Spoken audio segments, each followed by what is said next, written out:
ॐ भूर्भुवः स्वः तत्सवितुर्वरेण्यं भर्गो देवस्य धीमहि धियो यो नः प्रचोदयात्। ॐ शांति शांति शांति। नमस्कार मेरे प्यारे दोस्तों, ये वीडियो भगवान श्री रामना महर्षि के उपदेश, उनके अपने शब्दों में ये छठा वीडियो है।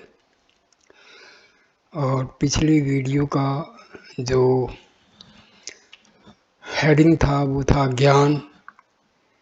इसमें भी वो कंटिन्यू रहेगा। पिछले वीडियो का नंबर 5 का क्वेश्चन, लास्ट क्वेश्चन आंसर था, वो 6th वीडियो का प्रथम क्वेश्चन आंसर होगा। प्रश्न: ग्रंथों में कहा गया है कि ज्ञानी बालक जैसे होते हैं, ऐसा क्यों? भगवान रमन महर्षि इसका उत्तर देते हैं। बालक और ज्ञानी एक दृष्टि से समान हैं। घटनाओं में बालक का रस तभी तक होता है जब तक वे समाप्त नहीं होती। समाप्त होने के पश्चात वे उनके विषय में विचार नहीं करते। इससे मालूम होता है कि बालक पर घटनाएं कोई प्रभाव नहीं छोड़ती। वह मानसिक रूप से उनसे अछूता रहता है। ज्ञानी के विषय में भी ऐसा ही होता है। क्वेश्चन: आप भगवान हैं, आपको मालूम होना चाहिए कि मुझे ज्ञान कब मिलेगा। बताइए, मैं ज्ञानी कब बनूंगा? महर्षि उत्तर देते हैं, यदि मैं भगवान हूँ तो आत्मा से अलग कोई है ही नहीं, इसलिए कोई ज्ञानी या अज्ञानी नहीं है। यदि ऐसा नहीं है तो मैं आपके जैसा ही हूँ और उतना ही जानता हूँ जितना आप जानते हैं। दोनों विकल्पों के अनुसार मैं आपके प्रश्न का उत्तर नहीं दे सकता। यहाँ आकर के कुछ लोग अपने बारे में नहीं पूछते, वे पूछते हैं क्या जीवन मुक्त जगत को देखता है? वह कर्म से प्रभावित होता है? शरीर छूटने के बाद मुक्त का स्वरूप कैसा होता है? मृत्यु के बाद ही मुक्ति होती है या जीते जी भी कोई मुक्त हो सकता है? क्या ज्ञानी का शरीर प्रकाश में लीन नहीं हो जाना चाहिए या किसी अन्य तरीके से अदृश्य नहीं हो जाना चाहिए? वह शरीर को स्वरूप में छोड़े तो उसे मुक्त कहा जा सकता है? उनके प्रश्न का अंत नहीं। इन सब बातों के बारे में किसी को क्यों चिंतित होना चाहिए? क्या इन सब का उत्तर जान लेना मुक्ति है? इसलिए मैं उनको कहता हूँ, मुक्ति की बात छोड़िए, क्या बंधन है? इस प्रश्न का उत्तर ढूंढिए। सबसे पहले अपने आप को जानिए।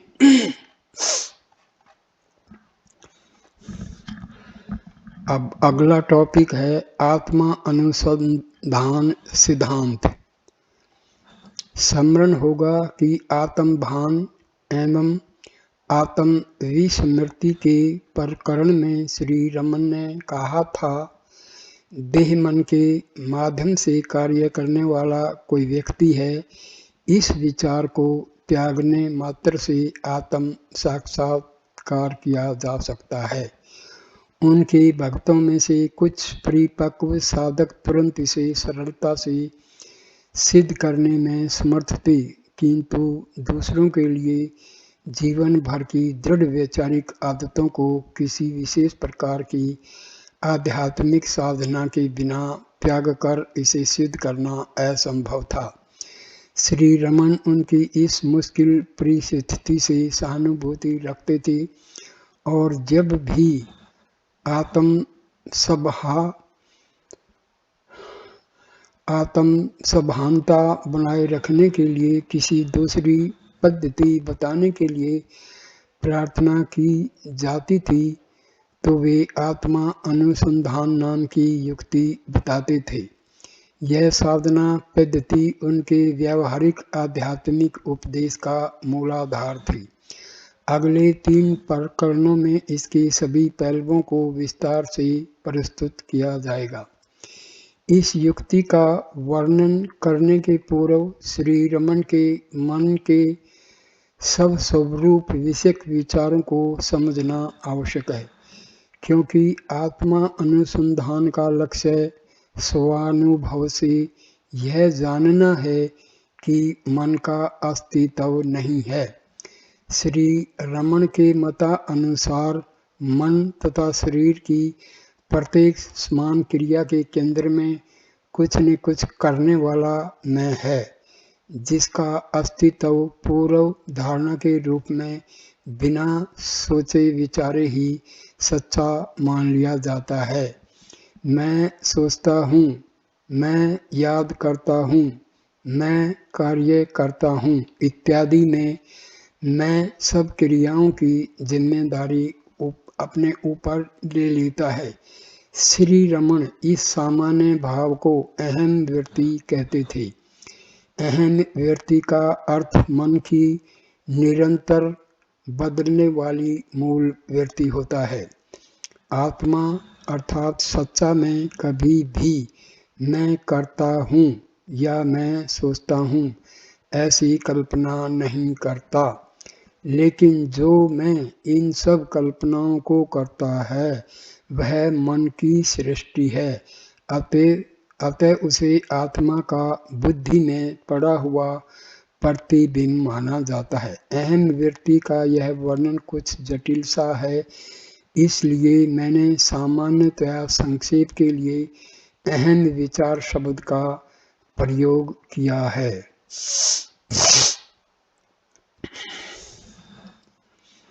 श्री रमन यह मानते थे कि व्यक्तित्व विभिन्न रूप में श्री रमन यह मानते थे कि व्यक्तित्व विभिन्न रूपों में स्वयं को प्रकट करने वाला अहम विचार मात्र है। बुद्धि, स्मृति एवं अहम भाव इत्यादि मन के विविध व्यापारों को अलग मानने के बजाय वे उनको अहम विचार के भिन्न भिन्न रूप मानना पसंद करते थे। व्यक्तित्व मन से अलग नहीं है, मन अहम विचार से अलग नहीं है। अतः सच्चे मैं रूप आत्मा का ज्ञान होने पर उससे भिन्न व्यक्तित्व का भाव यदि अदृश्य हो जाए तो मन तथा अहम विचार भी अदृश्य हो जाते। अहम विचार इंग्लिश में ईगो, और ये ईगो, माइंड, बुद्धि, ये सब माइंड की मॉडिफिकेशंस हैं। इस तथ्य की पुष्टि उनके बार बार किए गए इस विधान से होती है कि आत्म साक्षात्कार के बाद विचारों का विचारक, कर्मों का कर्ता तथा अलग व्यक्ति होने की सभानता वाला जीव नहीं रहता, क्योंकि उनकी यह दृढ़ मान्यता थी कि जिसका सच्चा अस्तित्व है वह आत्मा ही एकमात्र सत्य है। अहम विचार भ्रांति जन्य कल्पना से अधिक कुछ भी नहीं है, अर्थात उसका अपना स्वतंत्र सच्चा अस्तित्व नहीं है। तो फिर वह दिखता क्यों है? इस प्रश्न का उत्तर वे यह कहकर देते थे कि किसी पदार्थ से एक रूप हुए बिना उसका अस्तित्व दिखता नहीं है। जब विचार उत्पन्न होते हैं तो यह अहम विचार उनके स्वामित्व का दावा करता है, जैसे मैं सोचता हूँ, मैं मानता हूँ, मैं काम कर रहा हूँ इत्यादि। लेकिन जिन स्थूल सूक्ष्म पदार्थों से वह एक रूप होता है उनसे भिन्न किसी अलग अहम विचार का अस्तित्व नहीं होता। वह सतत रहने वाला तत्व है। ऐसा इसलिए यह लगता है कि उसका वस्तुओं से तादात्म्य का प्रवाह निरंतर जारी रहता है। इन सारे तादात्म्यों का मूल इस गलत प्रारंभिक धारणा में ढूंढा जा सकता है कि यह मैं आकार का अहम विचार शरीर के स्वामी के रूप में या उसमें निवास करने वाले के रूप में शरीर तक मर्यादित है। अथवा शरीर के भौतिक आकार के समान आकार वाला है। मैं शरीर हूँ, ऐसा मूल विचार उसके उत्पन्न होने के पश्चात होने वाले सब गलत तादात्म्यों का जन्म स्थान है और इसका विनाश आत्मा अनुसंधान का मुख्य लक्ष्य है। आत्मा अनुसंधान को इंग्लिश में सेल्फ इंक्वायरी बोलते हैं, अहम विचार को ईगो बोलते हैं। So the main aim of self inquiry is to remove mind and ego. So mind and ego both are eradicated by self inquiry. Shri Raman हमेशा कहते हैं कि यह आत्मा को मर्यादित करने वाले तादात्म्यों की पुरानी आदत को दृष्टा मैं को वह जिन वस्तुओं के विचारों से स्वयं को एक रूप मानता है उनसे अलग करने के प्रयत्न के द्वारा रोकी या बदली जा सकती है। क्योंकि इस व्यक्तिक अहम विचार का अस्तित्व किसी पदार्थ के आश्रय के बिना टिक नहीं सकता। यदि साधक दृष्टा रूप मैं अथवा मैं हूँ के अनुभव पर इतनी तीव्र एकाग्रता से ध्यान केंद्रित करे कि मैं यह या वह हूँ ऐसे विचार उत्पन्न ही न हों, तो व्यक्तिक मैं पदार्थों के साथ तादात्म्य नहीं कर सकेगा। इस मूलभूत अहम के प्रति निरंतर ध्यान जारी रखा जाए तो व्यक्तिक मैं अदृश्य हो जाएगा। व्यक्तिक मैं का मतलब ईगो, और उसके स्थान में आत्मा का सीधा अनुभव होने लगेगा। इस मैं या मैं हूँ के प्रति सतत आंतरिक सभानता बनाए रखने के प्रयत्न को श्री रमन आत्मा अनुसंधान कहते थे और अहम विचार की असत्यता प्रकट कर देने वाले सबसे अधिक प्रभावी उपाय के रूप में इसकी सिफारिश करते थे। सभानता का मतलब यहाँ अवेयरनेस। श्री रमन के शब्दों में यह अहम विचार आत्मा अर्थात हृदय से प्रकट होता है और जब उसकी वस्तुओं के विचारों के साथ तादात्म्य स्थापित करने की पुरानी आदत छूट जाती है तो आत्मा में विलीन हो जाता है। इस कारण वे हमेशा अपने उपदेश को अहम विचार के उदय तथा अस्त की प्रक्रिया के साथ जोड़ते थे। वे कहते थे कि अहम विचार को उसके जन्म स्थान में लीन कर दीजिए। यह अहम विचार कहाँ से प्रकट होता है इसकी तलाश कीजिए। इसका मतलब है find the source of ego, where from this ego comes, what is the source of this ego, इसका यही मतलब है। इन सब विधानों का तात्पर्य समान होता है। भाषा किसी भी प्रकार की हो, वे अपने भक्तों को अहम विचार की सभानता तब तक बनाए रखने की सलाह देते थे जब तक वह जहाँ से प्रकट हुआ था उसी अपने जन्म स्थान में लुप्त न हो जाए।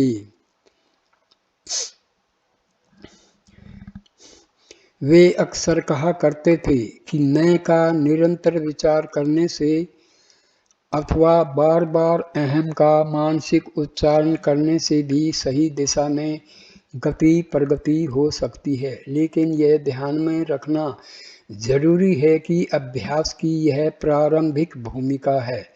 मैं का उच्चारण विचारक एवं विषय विचार के द्वैत की सीमा में होता है तथा इस प्रकार के द्वैत के रहते अहम विचार बढ़ता रहेगा। आखिर वह तभी नष्ट होगा जब स्थूल भौतिक पदार्थों का और सूक्ष्म मानसिक विचारों का दिखना समाप्त होगा। यह परिणाम अहम के विषय में सभानता रखने मात्र से प्राप्त नहीं होता, अहम रूप हो जाने पर ही प्राप्त होता है। किसी भी पदार्थ के विषय में सभान रहने के बजाय केवल दृष्टा का अनुभव करने की भूमिका आत्मा अनुसंधान की पराकाष्ठा है, जिसकी विस्तृत चर्चा अगले प्रकरण में की जाएगी। यह महत्वपूर्ण भेद वह तत्व है जो आत्मा अनुसंधान को अन्य सब आध्यात्मिक साधना पद्धतियों से अलग करता है। इससे यह बात भी स्पष्ट हो जाती है कि श्री रमन क्यों दूसरी साधना प्रणालियों को हमेशा बेअसर बताते थे। वे अक्सर यह स्पष्ट करते कि पारंपरिक ध्यान पूजन में एवं योग के अभ्यास में ध्याता तथा ध्येय की आवश्यकता होती है, जिससे अहम विचार नष्ट होने की बजाय पुष्ट होता है। हियर ध्याता मीन्स सब्जेक्ट और ध्येय मीन्स ऑब्जेक्ट। उनके मत के मुताबिक ऐसी साधना पद्धतियां मन को सफलतापूर्वक अस्थायी रूप से शांत कर सकती हैं एवं संभवतः आनंदपूर्ण अनुभूतियों को भी प्रकट कर सकती हैं। They are known as glimpses, लय, लेकिन कभी भी आत्म साक्षात्कार में परिणत नहीं हो सकती, क्योंकि इनसे अहम विचार स्पष्ट रूप से अलग होकर अपने अस्तित्व को मिटा नहीं सकता। इस प्रकरण में दिए गए वार्तालाप अधिकतर श्री रमन के आत्मा अनुसंधान विषयक सैद्धांतिक विचारों को प्रस्तुत करते हैं। इस तकनीक के व्यावहारिक पहलू प्रकरण 5 में विस्तार से दिए जाएंगे। अब प्रश्नोत्तरी शुरू होती है। प्रश्न: मन का स्वरूप क्या है? महर्षि उत्तर देते हैं, मन अहम विचार से भिन्न नहीं है। मन तथा अहंकार एक हैं। Mind and ego both are the same. उसकी बुद्धि, स्मृति इत्यादि शक्तियां भी मन ही है। मन, बुद्धि, चित्त, जिसमें संचित वासनाएं, संस्कार रहते हैं, तथा अहंकार, यह सब एक मन ही है। That means intellect, chit and ego and vasana, they are all modifications of mind. यह ऐसा है जैसे किसी मनुष्य को उसके विभिन्न कार्यों के अनुसार विभिन्न नाम दिए जाते हैं। व्यक्तिक जीव इस अहंकार से भिन्न कुछ भी नहीं है। व्यक्तिक जीव मीन्स ईगो। प्रश्न: हम मन के स्वरूप को कैसे जान सकते हैं, अर्थात उसका अंतिम कारण या तत्व क्या है जिसका वह प्रकटीकरण है? महर्षि उत्तर देते हैं, विचारों को उनकी मूल्यवत्ता के क्रम में देखने पर अहम विचार सबसे अधिक महत्व का लगता है। व्यक्तित्व विचार अन्य सब विषयों का मूल या स्कंद है, क्योंकि प्रत्येक व्यक्ति या विचार किसी व्यक्ति विशेष के विचार के रूप में ही प्रकट होता है और अहंकार से स्वतंत्र उसका अस्तित्व कहीं भी नहीं देखा जाता है। इसका यह अर्थ हुआ कि अहंकार विचार प्रक्रिया प्रदर्शित करता है। प्रथम पुरुष में को ही तुम, वह इत्यादि द्वितीय तृतीय पुरुष दिखते हैं, तो ऐसा लगता है कि तीनों पुरुषों का साथ साथ उदय अस्त होता है। इसलिए इसमें या व्यक्तित्व के अंतिम कारण का अन्वेषण करना चाहिए। यह मैं कहाँ से उत्पन्न होता है, इसे अंदर ढूंढिए तो वह अदृश्य हो जाता है। Search ego inside so it will vanish. यह ज्ञान मार्ग है। जब मन अपने स्वरूप का निरंतर अन्वेषण करता है तो अंत में यह ज्ञान होता है कि मन जैसी कोई वस्तु नहीं है। यह सबके लिए सीधा सरल मार्ग है। मन विचार समूह मात्र है, सब विचारों का मूल अहम विचार है। इस प्रकार केवल अहम विचार ही मन है। The primary thought, that is the I thought, or we say root thought, or finally we say ego. Ego creates these thoughts, and thoughts in a chain form constitute the mind. अहम विचार का जन्म व्यक्ति का जन्म है, मैं उसकी मृत्यु व्यक्ति की मृत्यु है। अहम विचार के उत्पन्न होने पर शरीर के साथ गलत तादात्म्य होता है। अहम विचार का त्याग कीजिए, जब तक मैं जीवित है तब तक शोक रहेगा। हियर मैं मीन्स फॉल्स आई, मीन्स ईगो। जब मैं का अस्तित्व लुप्त होता है तो शोक नहीं रहता। पर्सन, हाँ, लेकिन जब मैं अहम विचार सूत्र को पकड़े रखना चाहता हूँ तो अन्य विचार उत्पन्न होते हैं और मुझे परेशान करते हैं। महर्षि जवाब देते हैं, देखिए कि ये विचार किसके हैं, तो वे अदृश्य हो जाएंगे। अहम विचार उनका मूल है, उसे पकड़े रखिए तो वे लुप्त हो जाएंगे। So ego is the root cause of all subsidiary thoughts. The first thought arises from our Atma is I thought, and rest all thoughts follow the primary thought, that is ego. Person, अहंकार द्वारा शुरू की गई गवेषणा उसी की असत्यता कैसे प्रकट कर सकती है? महर्षि जवाब देते हैं, अहम विचार जहाँ से उत्पन्न होता है उस मूल स्रोत में जब आप डुबकी लगाते हैं तो आप अहंकार के दिखावे के अस्तित्व से परे हो जाते। पर्सन, लेकिन क्या अहम व्यक्ति उन तीन रूपों में से एक नहीं है जिनमें अहंकार स्वयं को प्रकट करता है? योग वासिष्ठ तथा अन्य प्राचीन ग्रंथ अहंकार को तीन रूपों वाला बताते हैं। महर्षि जवाब देते हैं, सही है, अहंकार को स्थूल, सूक्ष्म एवं कारण इन तीन शरीरों वाला बताया जाता है, लेकिन यह केवल विश्लेषणात्मक निरूपण के लिए है। यदि अन्वेषण की पद्धति को अहंकार के रूपों पर आश्रित बनाना पड़े तो किसी भी प्रकार की गवेषणा असंभव हो जाएगी, क्योंकि अहंकार असंख्य रूपों को धारण कर सकता है। इसलिए आत्म अनुसंधान के लिए आपको अहंकार का एक ही अहम व्यक्ति वाला रूप है ऐसा मानकर चलना पड़ेगा। You have to accept the concept of single ego. Ego in different forms will create problems for people who go for self-inquiry. So we have to accept ego in a single form, इसका ये मतलब है। Person, लेकिन ज्ञान प्राप्ति के लिए यह शायद अपर्याप्त सिद्ध हो सकता है।